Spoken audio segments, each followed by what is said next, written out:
ಇವತ್ತಿನ ಕ್ಲಾಸಿನಲ್ಲಿ ನಾವು UPSC previous year question 2022 CSET ಅಲ್ಲಿ ಕೇಳಿರ್ತಕ್ಕಂತಹ ಮೆಂಟಲ್ ಎಬಿಲಿಟಿ ಮತ್ತು ರೀಸನಿಂಗ್ ಬಗ್ಗೆ ನಾವು ಅಧ್ಯಯನವನ್ನು ಮಾಡೋಣ. ಈ ಮೊದಲನೇ ಕ್ವಶನ್ ಏನಂತಂದು ನೋಡೋಣ. ಮೊದಲನೇ ಕ್ವಶನ್ ಏನಿದೆ? 20, 10, 10, 15, 30, 75 x ಅನುಕ್ರಮದಲ್ಲಿ ಇರ್ತಕ್ಕಂಥದ್ದು. ಈ ಎಕ್ಸ್ ನ ಮೌಲ್ಯ ಎಷ್ಟಂತಂದು ಕೇಳಿದ್ದಾರೆ. ಇವೆಲ್ಲ ಕೊಟ್ಟು ಕ್ವಶನ್ ಈ ಎಕ್ಸ್ ವ್ಯಾಲ್ಯೂ ಏನಂತಂದು ಕೇಳಿದ್ದಾರೆ. ಸೊ ಇದು ಯಾವ ಆರ್ಡರ್ ಅಲ್ಲಿ ಇದೆ? ಇನ್ಕ್ರೀಸಿಂಗ್ ಆರ್ಡರ್ ಅಲ್ಲಿ ಇದೆ. ಅಂದ್ರೆ ಮೊದಲನೇ ಸಂಖ್ಯೆ ಬಿಡುಯಿ, ಬಟ್ ಇಲ್ಲಿಂದ ಇನ್ಕ್ರೀಸಿಂಗ್ ಆರ್ಡರ್ ಅಲ್ಲ ಇದೆ. ಸೊ ಇನ್ಕ್ರೀಸಿಂಗ್ ಆರ್ಡರ್ ಅಲ್ಲಿ ಇತ್ತು ಅಂತಂದ್ರೆ ಒಂದು ಪ್ಲಸ್ ಆದ್ರೂ ಇರುತ್ತೆ, ಇಂಟು ಆದ್ರೂ ಇರುತ್ತೆ, ಸ್ಕ್ವೈರ್ ಆದ್ರೂ ಇರುತ್ತೆ, ಅಥವಾ ಕ್ಯೂಬ್ ಆದ್ರೂ ಇರುತ್ತೆ. ಸೊ ನಾವು ಇಲ್ಲಿ ಯಾವುದೇ ರೀತಿ ನಮಗೆ ಸ್ಕ್ವೈರ್ ಮತ್ತೆ ಕ್ಯೂಬ್ ಅಂತಂದು ಕಾಣಿಸ್ತಾ ಇಲ್ಲ. ಸೊ ಮೊದಲನೇದಾಗಿ UPSC ಮತ್ತೆ KS ಅಲ್ಲಿ ಈ ರೀತಿ ಕ್ವಶನ್ ನ ಕೇಳಿ ಬಹಳ ಈಸಿ ಇರುತ್ತೆ, ಬಟ್ ನಮಗ್ ಗೊತ್ತಾಗಲ್ಲ. ನಾವೇನ್ ಮಾಡ್ತೀವಿ, ಈ ರೀತಿ ಕ್ವಶನ್ ಕೊಟ್ರಂತಂದು ತಿಳ್ಕೊಳ್ಳಿ. ಆವಾಗ ನಾವು ನಾವು 2, 3, 4, 5 ಅಥವಾ 2 ಸ್ಕ್ವೇರ್ 3 ಸ್ಕ್ವೇರ್ ಈ ರೀತಿ ನಾವು ಸ್ಕ್ವೇರ್ ಆಗಿರ್ಬೋದು ಅಥವಾ ಮಲ್ಟಿಪ್ಲಿಕೇಶನ್ ಮಾಡ್ಕೋತ ಹೋಗ್ತೀವಿ. ಸೊ UPSC ಮತ್ತು KS ನಲ್ಲಿ ಪಾಯಿಂಟ್ ವೈಸ್ ಕೊಡ್ತಾರೆ, ಅಂದ್ರೆ ಪಾಯಿಂಟ್ ಇಂಟು ಮಾಡ್ಬೇಕು ನಾವು. ಸೊ ಈ ಕ್ವಶನ್ ಅದೇ ರೀತಿ ಇದೆ. ಮೊದಲನೇದಾಗಿ ನೋಡೋಣ. 20 ಕೊಟ್ಟಿದ್ದಾರೆ, ಓಕೆನಾ? 20ನ 0.5 ಇಂದ ಮಲ್ಟಿಪ್ಲೈ ಮಾಡಿದ್ದಾರೆ. ಎಷ್ಟಾಯ್ತು ನೋಡಿ? 0, 10 ಇಂಟು 0, 0 ಆಯ್ತಲ್ಲ, 0, 0, 1 ಪಾಯಿಂಟ್. ಸೊ ಇದಕ್ಕ ಮತ್ತೆ ಇದಕ್ ಲಿಂಕ್ ಏನು? 0.5 ಇದೆ. ಸೊ ನೆಕ್ಸ್ಟ್ ಈಗ ಇದು ನೋಡೋಣ. 10 0.5 ಆದ್ಮೇಲೆ ಏನ್ ಬರುತ್ತೆ? 1 ಬರುತ್ತೆ. 10 ಇಂಟು 1 ಎಷ್ಟಾಯ್ತು? 10 ಆಯ್ತು. ಓಕೆನಾ? 10 ಬಂತಾ? ಇಲ್ಲಿ ಬರೆಯೋಣ. 20, 10, 10, 15, 30, 75 x. ಇದು ಏನ್ ಬಂತು? 0.5 ಇಂದ ಬಂತು. ಸೊ ನೆಕ್ಸ್ಟ್ 1 ಇಂದ ಇದು ಆನ್ಸರ್ ಬಂತು. ಸೊ ಇದು ನೋಡೋಣ. ನೆಕ್ಸ್ಟ್ ಏನ್ ಕೊಟ್ಟಿದ್ದಾರೆ? 15. 10 ಇಂಟು 1.5, 0 5 5 ಇಂಟು 0 1, 0 5 1. 15 ಇದೆನಾ ಆನ್ಸರ್? ರೈಟ್, 15 ಬಂದಿದೆ. ಸೊ ಇದು ಯಾವ್ದ್ರಲ್ಲಿಂದ ಬಂತು? 1.5 ಇಂದ ಬಂತು. ಸೊ ನೆಕ್ಸ್ಟ್ 2 ಇಂದ ಮಲ್ಟಿಪ್ಲೈ ಮಾಡಿದ್ರೆ 30 ಆಗುತ್ತೆ. ಓಕೆನಾ? 2 ಇಂದ ಮಲ್ಟಿಪಲ್ ಮಾಡಿದ್ರೆ 30 ಆಗುತ್ತೆ. ಇವಾಗ 2.5 75 ನ 30 ನ 2.5 ಅಲ್ಲಿ ಮಾಡಿ. 0 15 ಇಂಟು 0 ಎಷ್ಟಾಯ್ತು? 75 ಬಂತು. ಸೊ 2.5. ಸೊ ನೆಕ್ಸ್ಟ್ 3 ಇಂದ ಮಲ್ಟಿಪ್ಲೈ ಮಾಡಬೇಕು. 3 ಇಂದ ಮಾಡಿದಾಗ ಎಕ್ಸ್ ನ ವ್ಯಾಲ್ಯೂ ನಮಗೆ ಈಸಿಯಾಗಿ ಬರುತ್ತೆ. ಸೊ 75 ಇಂಟು 3, 5 ಮೂರ್ಲೆ 15, ಕೈಲ 1, 7 ಮೂರ್ಲೆ 21, 22, 225. ಸೊ ಎಕ್ಸ್ ವ್ಯಾಲ್ಯೂ ಏನು? 225 ಎಕ್ಸ್ ವ್ಯಾಲ್ಯೂ. ಸೊ ಆಪ್ಷನ್ ಅಲ್ಲಿ 225 ಇದೆ. Option D is right answer. ಓಕೆನಾ? ಯಾವುದೇ ಎಕ್ಸಾಮ್ ಇರ್ಲಿ, ಬಟ್ ನಮ್ PSA, STA, FDA ಅಲ್ಲಿ ಏನ್ ಮಾಡ್ತಾರೆ, ಇವು ನಾವು ಪಾಯಿಂಟ್ ವೈಸ್ ತಗೋತೀವಲ್ಲ, ಇಲ್ಲಿ ಡೈರೆಕ್ಟ್ 2, 4, 6, 8 ಈ ರೀತಿ ಮಲ್ಟಿಪ್ಲಿಕೇಶನ್ ಇರುತ್ತೆ. IAS ಮತ್ತೆ KS ಲೆವೆಲ್ ಅಲ್ಲಿ ಪಾಯಿಂಟ್ ವೈಸ್ ಮಲ್ಟಿಪ್ಲಿಕೇಶನ್ ನ ಜಾಸ್ತಿ ಕೊಡ್ತಾರೆ. ಸೊ ನಾವು ಪಾಯಿಂಟ್ ವೈಸ್ ಮಾಡೋದು ಇಂಪ್ರೂವ್ ಮಾಡ್ಕೋಬೇಕು. ಸೊ ಇವಾಗ ಎರಡನೇ ಕ್ವಶನ್ ಏನಿದೆ? ಇಬ್ಬರು ಸ್ನೇಹಿತರು X ಮತ್ತು Y ಓಡಲು ಪ್ರಾರಂಭಿಸ್ತಾರೆ. ಅಂದ್ರೆ ಅವರು ಓಡಲು ಸ್ಟಾರ್ಟ್ ಮಾಡ್ತಾರ. ಎಲ್ಲಿಂದ ಅಂತಂದು ಗೊತ್ತಿಲ್ಲ, ಬಟ್ ಓಡಲು ಪ್ರಾರಂಭ ಮಾಡ್ತಾರ. ಅವರು ಒಂದೇ ದಿಕ್ಕಿನಲ್ಲಿ 50 ಮೀಟರ್ ವರೆಗೆ ಓಡ್ತಾರ. ಒಟ್ಟಿಗೆ ಓಡಿ ಬಂದು ಒಂದು ಹಂತವನ್ನು ತಲುಪುತ್ತಾರೆ. ಅಂದ್ರೆ ಏನ್ ಮಾಡ್ತಾರ? ಮೊದ್ಲು ಅವ್ರು ಇಲ್ಲಿದಾನಂತ ಅನ್ಕೊಳ್ಳೋಣ. ಅವರು ಇಬ್ರು ಏನ್ ಮಾಡ್ತಾರೆ? 50 ಮೀಟರ್ ಜೊತೆಗೆ ಓಡ್ತಾರ. ಎಕ್ಸ್ ಮತ್ತೆ Y ಒಟ್ಟಿಗೆ ಎಷ್ಟು? 50 ಮೀಟರ್. ಒಟ್ಟಿಗೆ 50 ಮೀಟರ್ ವರೆಗೆ ಓಡ್ತಾರ. ಓಡಿ ಒಂದ್ ಹಂತಕ್ಕೆ ತಲುಪ್ತಾರ. ಇಲ್ಲಿ ಬಂದು ತಲುಪಿದ್ರ ಅಂತ ತಿಳ್ಕೊಳ್ಳಿ. ಸೊ ಹಂತವನ್ನು ತಲುಪುತ್ತಾರೆ. ಎಕ್ಸ್ ಬಲಕ್ಕೆ ತಿರುಗಿ. ಬಲ ಯಾವುದು? ಇದು ಬಲ, ಇದು ಎಡ. ಓಕೆನಾ? ಸೊ ಎಕ್ಸ್ ಏನ್ ಮಾಡ್ತಾರೆ, ಬಲಕ್ಕೆ ತಿರುಗಿ ಎಷ್ಟು ಓಡ್ತಾನೆ, 60 ಮೀಟರ್ ಓಡ್ತಾನೆ. 60 ಮೀಟರ್. ನಾ ಎಕ್ಸ್ ವೈ ಇದು ಕನ್ಫ್ಯೂಷನ್ ಆಗ್ಬೇಡ್ರಿ ಸರ್, ನೀವು ಎಕ್ಸ್ ಇಲ್ಲಿ ಬರ್ದಿದ್ರೆ ಈ ಕಡೆ ಬರ್ತಾನ ಅಂತಂದೆ. ಬಟ್ ಇಬ್ರು ಒಂದ್ ಕೊಟ್ಟಿದಾರಲ್ಲ, ಸೊ ನಾ ಎಕ್ಸ್ ವೈ ಅಂತ ಬರ್ದಿದ್ದೀನಿ. ನಿಮಗ್ ಗೊತ್ತಾಗ್ಲಿಲ್ಲ ಅಂತಂದ್ರೆ ಇಲ್ಲಿ ಈ ರೀತಿ ಬರ್ಕೊಳ್ಳಿ, ಇಲ್ಲಿ ಬಾಜು ಎಕ್ಸ್ ವೈ ಅಂತಂದು. ಓಕೆನಾ? ಸೊ ಎಕ್ಸ್ ಏನ್ ಮಾಡ್ತಾನೆ, ಬಲಕ್ ತಿರುಗ್ತಾನೆ. ಬಲ ಅಂದ್ರೆ ನಮ್ ರೈಟ್ ಕೈ. ಸೊ ಈ ರೀತಿ ಇದಾರೆ ಅಂತ ತಿಳ್ಕೊಳ್ಳಿ. ಸೊ ಇದು ಬಲ, ಇದು ಎಡ. ಸೊ ಇವ್ರು ಕೊಟ್ಟಿದ್ದಾರೆ, ಏನ್ ಕೊಟ್ಟಿದ್ದಾರೆ ಅಂದ್ರೆ ಎಕ್ಸ್ ಏನ್ ಮಾಡ್ತಾನೆ, ಬಲಕ್ ತಿರುಗ್ತಾನೆ. ನಾವು ಎಕ್ಸ್ ಬಲಕ್ ತಿರುಗಿ ಏನ್ ಮಾಡ್ತಾನೆ, 60 ಮೀಟರ್ ಓಡಿದರೆ ವಾಯ್ ಎಡಕ್ಕೆ ತಿರುಗಿ 40 ಮೀಟರ್ ಓಡ್ತಾನ. ವಾಯ್ ಏನ್ ಮಾಡ್ತಾನ, ಎಡಕ್ ತಿರುಗಿ 40 ಮೀಟರ್ ಓಡ್ತಾನ. 40 ಮೀಟರ್ ವಾಯ್ ಓಡ್ತಾನ. ಇದು ಎಕ್ಸ್ ಆಯ್ತು. ಹಾ, ನಂತರ ಎಕ್ಸ್ ಏನ್ ಮಾಡ್ತಾನೆ, ಎಡಕ್ಕೆ ತಿರುಗಿ 50 ಮೀಟರ್ ಓಡಿ ನಿಲ್ತಾನಂತಾನ. ಈಗ ಹೇಳ್ದೆ, ಈಗ ಇಲ್ಲಿ ಬಂದಿ ಈ ರೀತಿ ನಿಂತಿದ್ದಾನೆ. ಇದು ಬಲ, ಇದು ಎಡ. ಇಲ್ಲಿ ಏನ್ ಕೊಟ್ಟಿದ್ದಾರೆ, ಎಡಕ್ ಅಂತ ಕೇಳಿದ್ದಾರೆ. ಸೊ ಎಡಕ್ ಅಂತಂದ್ರೆ ಮೇಲ್ ಹೋಗ್ತಾನೆ. ಎಷ್ಟು ಮೀಟರ್ ಓಡ್ತಾನೆ, ಎಕ್ಸ್ ಎಡಕ್ಕೆ ತಿರುಗಿ 50 ಮೀಟರ್ ಓಡ್ತಾನೆ. 50 ಮೀಟರ್ ಓಡಿ ಇವ ಸ್ಟಾಪ್ ಮಾಡ್ಬಿಡ್ತಾನೆ. ಸೊ ನೆಕ್ಸ್ಟ್ ವಾಯ್ ಏನ್ ಮಾಡ್ತಾನ, ಬಲಕ್ ತಿರುಗಿ 50 ಮೀಟರ್ ನಂತರ ನಿಲ್ಲುತ್ತಾನೆ. ಇವನು ಏನ್ ಮಾಡ್ತಾನ, ಈಗ ವಾಯ್ ಈ ರೀತಿ ಇದ್ದಾನೆ. ಸೊ ಒಂದ್ ಬಲ ಯಾವ್ದು, ಇದು ಆಯ್ತು ಬಲ ದಿಕ್ಕು. ಬಲ ಇದು ಆಯ್ತು ರೈಟ್ ಹ್ಯಾಂಡ್. ಸೊ ಬಲ ಅಂತಂದ್ರೆ ಇಲ್ಲಿ ಬಂದು 50 ಮೀಟರ್, ಇವನು 50 ಮೀಟರ್ ಓಡ್ತಾನೆ. ಓಡಿ ಇಲ್ಲಿ ಬಂದು ಸ್ಟಾಪ್ ಆಗ್ತಾರೆ. ಸೊ ಹಾಗಾದರೆ ಇಬ್ಬರು ಸ್ನೇಹಿತರು ಪರಸ್ಪರ ಎಷ್ಟು ದೂರದಲ್ಲಿದ್ದಾರೆ ಅಂತಂದು ಕೇಳಿದ್ದಾರೆ. ಸೊ ಈತನು ಇಲ್ಲಿ ಬಂದ 50 ಮೀಟರ್ ದಲ್ಲಿ ನಿಂತಿದ್ದಾನೆ, ಇಲ್ಲಿ ಬಂದು 50 ಮೀಟರ್ ದಲ್ಲಿ ನಿಂತಿದ್ದಾನೆ. ಇದರ ನಡಬರ್ಕ್ ಏನಿದೆ ಅಲ್ಲ, ಇದೇ ಅವ್ರ ಆನ್ಸರ್. ಎಲ್ಲಿ ಎಷ್ಟು ದೂರದಲ್ಲಿದ್ದಾರೆ ಅಂತಂದು. ಎಷ್ಟಿದ್ದಾರೆ, 40 ಮೀಟರ್ ಪ್ಲಸ್ 60. 40 ಪ್ಲಸ್ 60 ಎಷ್ಟಾಯ್ತು, 100 ಮೀಟರ್. ಇವರಿಬ್ರು ಎಲ್ಲಿದ್ದಾರೆ ಅಂತಂದ್ರೆ 100 ಮೀಟರ್ ದೂರದಲ್ಲಿದ್ದಾರೆ. ಆಪ್ಷನ್ ಅಲ್ಲಿ 100 ಮೀಟರ್ ಅಲ್ಲಿ ಇದೆ, option A. So 100 metre is right answer. ಇವಾಗ ನೆಕ್ಸ್ಟ್ ಕ್ವಶನ್, ಮೂರನೇ ಕ್ವಶನ್ ಏನಿದೆ ಅಂದ್ರೆ, ಇಂಗ್ಲಿಷ್ ವರ್ಣಮಾಲೆಯಲ್ಲಿನ ಅಕ್ಷರಗಳ ಕ್ರಮವನ್ನು ವ್ಯತಿರಿಕ್ತಗೊಳಿಸಿದರೆ ಮತ್ತು ಪ್ರತಿ ಅಕ್ಷರವು ಅದರ ಸ್ಥಾನವನ್ನು ಆಕ್ರಮಿಸುವ ಅಕ್ಷರವನ್ನು ಪ್ರತಿನಿಧಿಸುತ್ತದೆ. ನಂತರ ಕೆಳಗಿನವುಗಳಲ್ಲಿ ಯಾವುದು ಈ ಲಗ್ನವನ್ನು ಪ್ರತಿನಿಧಿಸುತ್ತದೆ? ಯಾವುದಕ್ಕೆ ಈ ಲಗ್ನವನ್ನು ಪ್ರತಿನಿಧಿಸುತ್ತದೆ? ಈ ಕ್ವಶನ್ ಅಲ್ಲೇ ನಮಗೆ ಆನ್ಸರ್ ಇದೆ. ಏನಂತಂದ್ರೆ, ಇಂಗ್ಲಿಷ್ ವರ್ಣಮಾಲೆಯಲ್ಲಿನ ಅಕ್ಷರಗಳ ಕ್ರಮವನ್ನು ವ್ಯತಿರಿಕ್ತಗೊಳಿಸಿದರೆ, ರಿವರ್ಸ್ ಆರ್ಡರ್ ಅಲ್ಲಿ ಬರೆದ್ರೆ, ವ್ಯತಿರಿಕ್ತ ಅಂತಂದ್ರೆ ರಿವರ್ಸ್,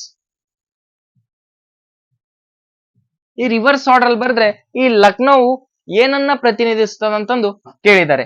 ಸೊ ಆಪ್ಷನ್ ಏನೇನಿದೆ, O G X P M L D, option B O G X Q M L E, option C O F X P M L E, option D O F X P M L D.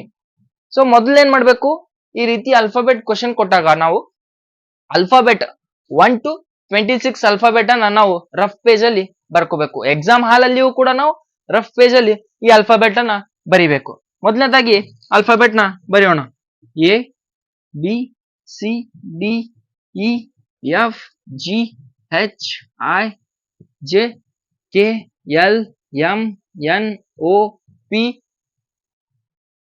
Q R S T U V W X Y Z.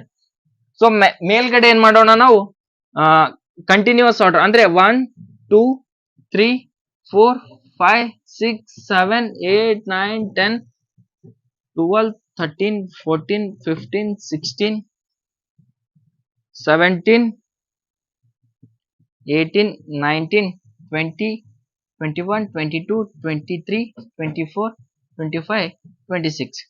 So ಇಲ್ಲಿ ನಾವೇನ್ ಮಾಡೋಣ, reverse order ಅಲ್ಲಿ ಬರೆಯೋಣ.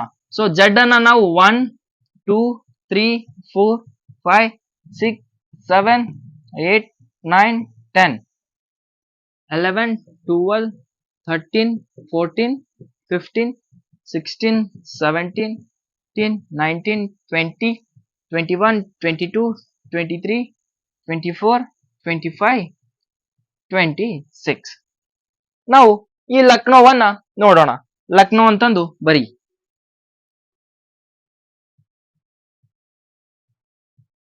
Lucknow. So ಈ L ನ ಎಷ್ಟನೇ number ಅಲ್ಲಿ ಕಾಣ್ತದೆ? ಎಲ್ ನೇ ನಂಬರ್ ಎಷ್ಟು? 12 ಇದೆ. ಎಷ್ಟಿದೆ ಎಲ್ ನಂಬರು? ಎಲ್ದು ನಂಬರ್ 12 ಇದೆ.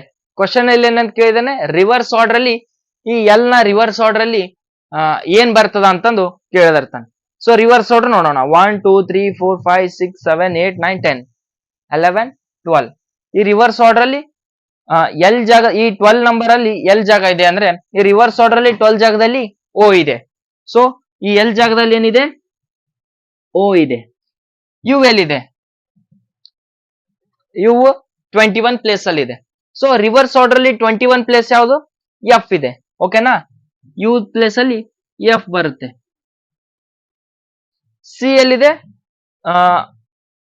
3 ಆಲ್ಫಾಬೆಟ್ ಅಲ್ಲಿ ಇದೆ. ಇಲ್ಲಿ 3 ನಂಬರ್ ಅಲ್ಲಿ ಸಿ ಕಾಣ್ತದೆ. ಇಲ್ಲಿ ರಿವರ್ಸ್ ಆರ್ಡರ್ ಅಲ್ಲಿ 3 ಅಲ್ಲಿ ಇದೆ, ಎಕ್ಸ್ ಜಾಗದಲ್ಲಿ ಇದೆ. ಓಕೆನಾ? ಸಿ ಏನು? ಎಕ್ಸ್. ಸೊ ಅದೇ ರೀತಿ ಕೆ 11th ಪ್ಲೇಸ್ ಅಲ್ಲಿ ಇದೆ. ಕೆ 11th ಪ್ಲೇಸ್ ಅಲ್ಲಿ ಇದ್ರೆ ರಿವರ್ಸ್ ಆರ್ಡರ್ ಅಲ್ಲಿ 11th ಯಾವ್ದಿದೆ? ಪಿ ಇದೆ. ಪಿ 11th ಆರ್ಡರ್ ಅಲ್ಲಿ ಇದೆ. ಸೊ ಕೆದು ಪಿ ಬಂತು. ಸೊ ನೆಕ್ಸ್ಟ್ ಎನ್ ಎಲ್ಲಿದೆ? ಎನ್ 14 ಪ್ಲೇಸ್ ಅಲ್ಲಿ ಇದೆ. ಸೊ ರಿವರ್ಸ್ ಆರ್ಡರ್ ಅಲ್ಲಿ 14 ಪ್ಲೇಸ್ ಯಾವುದು? ಎಂ. ಎನ್ ಗೆ ಎಂ. ನಮ್ಮ ಆಪ್ಷನ್ ಅಲ್ಲಿ ಎಲ್ಲಾದ್ರೂ ಕಾಣ್ತಾ ಇದೆಯಾ? O F X P M. ಓ ಇದು ಅಂತೂ ಕ್ಯಾನ್ಸಲ್ ಆಯ್ತು. ಓ ಎಫ್ ಇದೆ. ಓ ಎಫ್ ಇಲ್ಲಿಲ್ಲ, ಇಲ್ಲೂ ಇಲ್ಲ, ಇಲ್ಲಿದೆ. O F X P M. O F X P M. So ಇಲ್ಲೂ ಸೇಮ್ ಇದೆ, ಇಲ್ಲೂ ಸೇಮ್ ಇದೆ. ನಾವು ಇನ್ನೂ ಎರಡು ತೆಗಿಲೇಬೇಕಾಗುತ್ತೆ. ಓ ಪ್ಲೇಸ್ ನೋಡೋಣ. ಓ ಪ್ಲೇಸ್ ಎಲ್ಲಿದೆ? ಓ 15 ಜಾಗದಲ್ಲಿದೆ. ಸೊ ರಿವರ್ಸ್ ಆರ್ಡರ್ ಅಲ್ಲಿ 15 ಯಾವುದು? ಎಲ್. ಎಲ್ಲೂ ಬಂತು. ಈಗ ಇದು ಲಾಸ್ಟ್ ಕೊನೆಯ ಸಂಖ್ಯೆ ನೋಡ್ಬೇಕು ನಾವು. ಡಬ್ಲ್ಯೂ ಎಲ್ಲಿದೆ? 23 ಪ್ಲೇಸ್ ಅಲ್ಲಿ ಇದೆ. ಈ 23 ಪ್ಲೇಸ್ ಅಲ್ಲಿ ರಿವರ್ಸ್ ಆರ್ಡರ್ ಅಲ್ಲಿ ಬಂದ್ರೆ 23 ಪ್ಲೇಸ್ ಎಲ್ಲಿದೆ? ಡಿ ಎಲ್ಲಿದೆ? ಡಿ.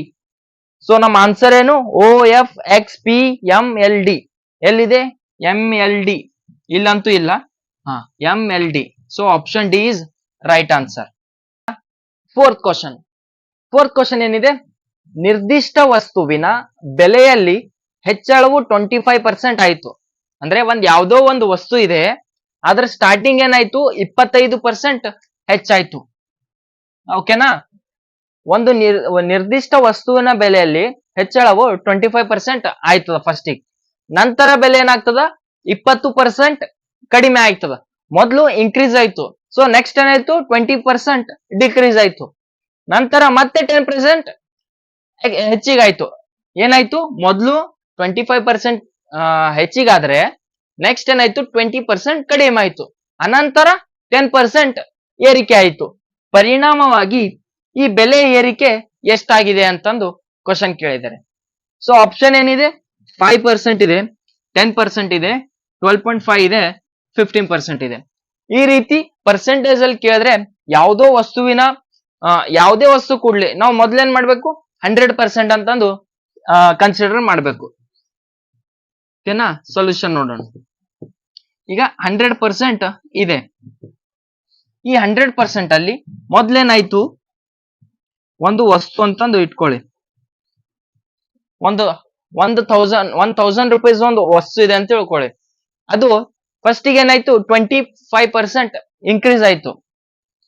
25% ಇನ್ಕ್ರೀಸ್ ಆದ್ರೆ ಎಷ್ಟಾಯ್ತು? 100ಗೆ 25 ಕೂಡಿಸಿದ್ರೆ ಎಷ್ಟು?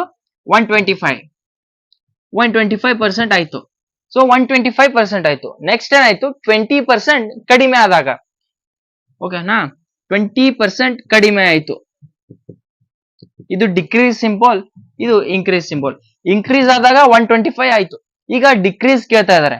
ಸೊ ಮೊದ್ಲೇನ್ ಮಾಡೋಣ? ನಾವು ಈ 20 ಕೊಟ್ರ ಅಂತಂದ್ಮೇಲೆ ಈ 125 ಅಲ್ಲಿ ನಾವು 20% ತೆಗಿಬೇಕು. ಈಗ ನಾವು 10 ಇಂದ ಇದು ಮಾಡೋಣ ಮೊದ್ಲು. ಈ 10 ಇಂದ ಮಾಡಿದ್ರೆ ಎಷ್ಟಾಯ್ತು? ಪರ್ಸೆಂಟೇಜ್ 10 ಮೊದಲು 10 ತೆಗೆದ್ರೆ ಎಷ್ಟಾಯ್ತು ಅಂದ್ರೆ 12.5 ಆಗ್ತದ. ಸೊ ಅದೇ ರೀತಿ ಇವ್ರು 20 ಕೇಳಿದ್ದಾರೆ. ಸೊ 20 ಅಂದ್ರೆ 10 ಇನ್ನೊಂದ್ಸಲ ಮಾಡೋಣ. 12.5 ಆಯ್ತು. ಸೊ ಟೋಟಲ್ ಎಷ್ಟಾಯ್ತು? 25% ಆಯ್ತು. ಸೊ 20% ಡಿಕ್ರೀಸ್ ಮಾಡಿದಂತ ಸಂದರ್ಭದಲ್ಲಿ ಇದ್ರ ಆನ್ಸರ್ ಎಷ್ಟಾಗುತ್ತೆ? 100 ಆಗುತ್ತೆ. ತಿಳಿತಾ? ಮೊದ್ಲೇನಾಯ್ತು, ಒಂದು ವಸ್ತು 100% ಇತ್ತಂತ ತಿಳ್ಕೊಳ್ಳಿ, ಅದು 25% ಇನ್ಕ್ರೀಸ್ ಆದಾಗ 125 ಆಯ್ತು. ಸೊ ಈ 125 ಆದಂತ ಸಂದರ್ಭದಲ್ಲಿ 125 ಟೋಟಲ್ ಅಲ್ಲಿ ಮತ್ತೆ 20% ಡಿಕ್ರೀಸ್ ಆಯ್ತು. 20% ಡಿಕ್ರೀಸ್ ಆದಾಗ 25% ಮೈನಸ್ ಮಾಡಬೇಕು. 125 ಮೈನಸ್ 25 ಮಾಡಿದ್ರೆ 100 ಬಂತು. ನಮ್ಮ ಆನ್ಸರ್ ಏನು? 100 ಬಂತು. ಸೊ ನೆಕ್ಸ್ಟ್ ಏನ್ ಕೇಳಿದ್ದಾರೆ, ಈ 100 ಅಲ್ಲಿ ಮತ್ತೇನಾಯ್ತು? 10% ಇನ್ಕ್ರೀಸ್ ಆಯ್ತು. 10% ಇನ್ಕ್ರೀಸ್ ಆಯ್ತು. ಸೊ 110% ಆಯ್ತು. ಕ್ವಶನ್ ಏನ್ ಕೇಳಿದರೆ, ಹೆಚ್ಚಾದರೆ ಪರಿಣಾಮವಾಗಿ ಬೆಲೆ ಏರಿಕೆ ಎಷ್ಟಾಗಿದೆ ಅಂದ್ರೆ 100 ಮತ್ತೆ ಟೋಟಲ್ 110 ಅಂತ ಹೇಳ್ಬಾರ್ದು. ಅವ್ರೇನ್ ಕೇಳಿದ್ದಾರೆ, ಪರಿಣಾಮವಾಗಿ ಬೆಲೆ ಏರಿಕೆ ಎಷ್ಟು ಬೆಲೆ ಏರಿಕೆ ಆಗಿದೆ ಅಷ್ಟೇ ಕೇಳಿದಾರೆ ಅವರು. ಮೊದ್ಲಿನಿಂದ ಎಂಡ್ ತನ ಎಷ್ಟಾಗಿದೆ ಅಂತಂದು ಕೇಳಿಲ್ಲ. ಜಸ್ಟ್ ಇದ್ದಂತ ಬೆಲೆ ಅದೇ ಏರಿಕೆ ಆದ ಬೆಲೆ ಎಷ್ಟಂತಂದು ಕೇಳಿದ್ದಾರೆ. ಸೊ ಏರಿಕೆ ಎಷ್ಟಾಗಿದೆ? 100 ಅಲ್ಲಿ ಜಸ್ಟ್ 10% ಅಷ್ಟೇ ಏರಿಕೆ ಆಗಿದೆ. ನಮ್ಮ ಆಪ್ಷನ್ ಅಲ್ಲಿ 10 ಎಲ್ಲಿದೆ ನೋಡಿ? ಆಪ್ಷನ್ ಬಿ ಅಲ್ಲಿ 10% ಇದೆ. So option B is right answer. ಇವಾಗ 5th ಕ್ವಶನ್, 5ನೇ question, what is the value of X? What is the value of X in the sequence? ಇಲ್ಲಿ ಕೊಟ್ಟಿರ್ತಕ್ಕಂಥ ಕ್ವಶನ್ ಏನಿದೆ, 2 ಇದೆ, 12 ಇದೆ, 36 ಇದೆ, 80 ಇದೆ, 150 ಇದೆ. ಸೊ ನಾವು ಈ ಎಕ್ಸ್ ವ್ಯಾಲ್ಯೂವನ್ನ ಕಂಡುಹಿಡಿಬೇಕು. ಇದು ಯಾವ ರೀತಿ ಇದೆ ಅಂದ್ರೆ ಇನ್ಕ್ರೀಸಿಂಗ್ ಆರ್ಡರ್ ಅಲ್ಲಿ ಇದೆ. ಈ ಇನ್ಕ್ರೀಸಿಂಗ್ ಆರ್ಡರ್ ಅಲ್ಲಿ ಬಂದ್ರೆ ನಾನು ಮೊದಲೇ ಹೇಳಿದ್ದೆ, ಒಂದು ಮಲ್ಟಿಪ್ಲಿಕೇಶನ್, ಸ್ಕ್ವೇರ್ ಆರ್ ಕ್ಯೂಬ್ ಅಂತಂದು ಹೇಳಿದ್ದೆ.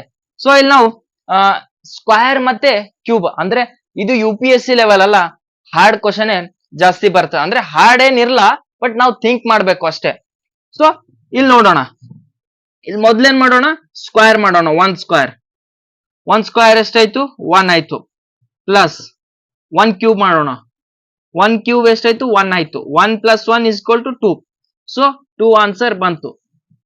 ಸೊ ನೆಕ್ಸ್ಟ್ ನೋಡೋಣ, 2 ಸ್ಕ್ವೇರ್ ಪ್ಲಸ್ 3 ಇದು 2 ಸ್ಕ್ವೇರ್ ಪ್ಲಸ್ 2 ಕ್ಯೂಬ್ ಎಷ್ಟಾಯ್ತು? 2 2 4 ಪ್ಲಸ್ 3 2 3 2 2 4 4 2 8 ಆಯ್ತು. ಸೊ ಎಷ್ಟಾಯ್ತು? 12 ಆನ್ಸರ್ ಆಯ್ತು. ಸೊ ಸೆಕೆಂಡ್ ಆನ್ಸರ್ನು 12 ಬಂತು. ನೆಕ್ಸ್ಟ್ ಥರ್ಡ್ ನೋಡೋಣ, 3 square plus 3 cube 3 3 9 3 3 9 9 3 27 27. So answer 36 ಆಯ್ತು. ನಮಗೆ 36 ಆನ್ಸರ್ ಬಂತು. So next 8 4 square plus 4 cube 4 4 16 4 4 16 16 4 64 ಎಷ್ಟಾಯ್ತು? 60 70 80 ಆಯ್ತು. 80 ಆನ್ಸರ್ ಬಂತ, ರೈಟ್? ಸೊ ನೆಕ್ಸ್ಟ್ 150 ನೋಡೋಣ, 5 ಸ್ಕ್ವೇರ್ ಪ್ಲಸ್ 5 ಕ್ಯೂಬ್ 5 5 25 5 5 25 25 5 125 25 ಪ್ಲಸ್ 125 150 150 ಬಂತ ಆನ್ಸರು? 150 ಇದೆನಾ? ಸೊ ನೆಕ್ಸ್ಟ್ ಈ ಎಕ್ಸ್ ವ್ಯಾಲ್ಯೂ ಏನ್ ಮಾಡ್ಬೇಕು ನಾವು? 6 ಇಂದ ಮಾಡಿದ್ರೆ ಆನ್ಸರ್ ಬರ್ತದೆ. ಸೊ 6 ಇಂದ ಮಾಡೋಣ. 6 ಸ್ಕ್ವೇರ್ ಪ್ಲಸ್ 6 ಕ್ಯೂಬ್ 6 6 36 6 36 36 6 ಎಷ್ಟು ನೋಡೋಣ? 36 6 6 21 ಆಯ್ತು. 216. ಸೊ ಎರಡನ್ನ ಪ್ಲಸ್ ಮಾಡಿ, 216 ಪ್ಲಸ್ 36 12 1 4 5 2 252 ಎಕ್ಸ್ ವ್ಯಾಲ್ಯೂ ಆಯ್ತು. ಎಷ್ಟು? 252 ಎಕ್ಸ್ ವ್ಯಾಲ್ಯೂ. ನಮ್ಮ ಆಪ್ಷನ್ ಅಲ್ಲಿ 252 ಎಲ್ಲಿದೆ? ಆಪ್ಷನ್ ಬಿ ಅಲ್ಲಿ 252 ಇದೆ. 252 ಈಸ್ ರೈಟ್ ಆನ್ಸರ್. ಓಕೆನಾ? ಸೊ ನನ್ನ ವಿಡಿಯೋ ನಿಮ್ಗೆ ಇಷ್ಟ ಆದ್ರೆ ಲೈಕ್ ಮತ್ತೆ ಶೇರ್ ಅಂಡ್ ಸಬ್ಸ್ಕ್ರೈಬ್ ಮಾಡಿ. ಇನ್ನು ಇದೇ ರೀತಿ ಹೆಚ್ಚಿನ ರೀತಿ ಕ್ವಶನ್ ಆನ್ಸರ್ ಆಗಿರ್ಬೋದು, ಚಾಪ್ಟರ್ ವೈಸ್ ಕ್ಲಾಸಸ್ ಆಗಿರ್ಬೋದು ಮಾಡ್ಲಿಕ್ಕೆ ನನಗೆ ಪ್ರೋತ್ಸಾಹವನ್ನು ಸಿಗ್ತದಂತಂದು ಹೇಳ್ತೀನಿ.